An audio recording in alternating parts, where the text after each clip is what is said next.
Welcome back. This weekend, poll workers across the state are preparing for Election Day. The process still under intense scrutiny after the 2020 election, and now there are new warnings and new security measures being implemented in Wisconsin. Here's Matt Smith. Good morning, everyone. This is a rare look inside. Everyone is there for the same reason, that we all want to help someone vote. Poll worker training in the city of Milwaukee, the state's largest and oftentimes most closely watched and controversial city. Melody? Hi, my name is Melody. This is my second time being chief. On this Saturday, training chief inspectors, the election officials who will be in charge of the city's 180 polling sites on Election Day. It's the statute for challenging a voter, and then you're going to write their voter number as well. Claire Woodall-Vogue is Milwaukee's top election official. How have the discussions shifted post-2020, just in terms of the types of observers, the number of observers, and what you're telling workers? Yeah, so we really focused on, in our chief training, observers, how to maintain control of the polling places, and just reminding them of their job.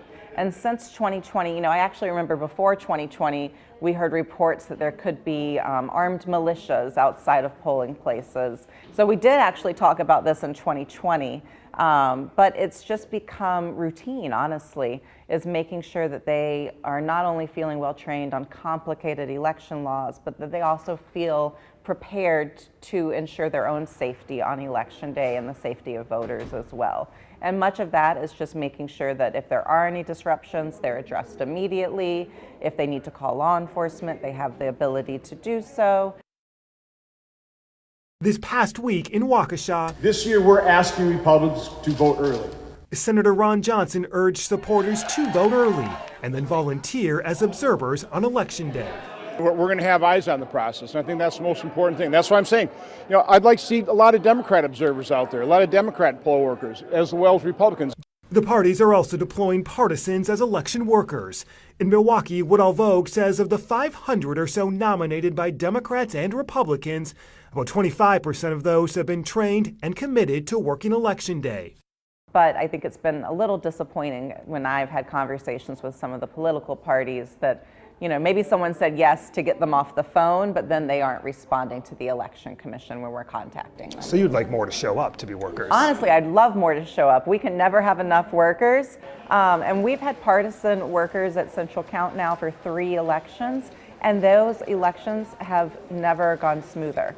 Our workers are paired. You're paired with a member of your opposite party or someone who's unaffiliated. They're all there to do the same job. And I think less chit-chat means that we're much more efficient. Nationally, though, there's growing concern groups looking to undermine the results will do so through poll workers. It's alarmed election officials to the point the Bipartisan Policy Center's Task Force on Elections, which Woodall-Vogue is a member, is preparing a report on the threats posed by bad faith poll workers. This may be the most complex threat environment that U.S. elections have ever dealt with. And just last month, the Alliance for Securing Democracy published new guidance on how to vet poll workers and handle a potential breach. You've got potential insider threats, or they're talking about rogue election officials or rogue poll workers.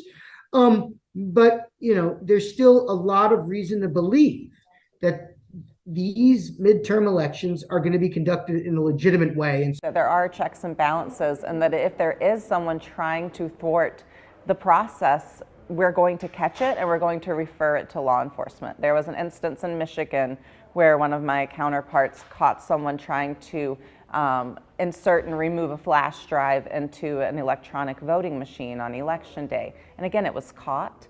And that person has been referred to law enforcement. Milwaukee will count tens of thousands of absentee ballots Election Day at its Central Count location at the Wisconsin Center, with new poll workers and observers, and also new increased security. And I've taken extra security measures to make sure that if there was some type of bad actor, it wouldn't affect those City of Milwaukee voters. Is this visible security, behind the scenes security, or a combination? It's a combination of both. So we have more behind the scenes security, but then anyone who's coming to Central Count to work or observe on Election Day will also have to go through a metal detector, through security in order to get in. Is that new? That is new. This year? We've never done that before. Up next, campaigning for Wisconsin's Black Vote. We're just kind of coming back through, making sure we get people excited and ready to vote.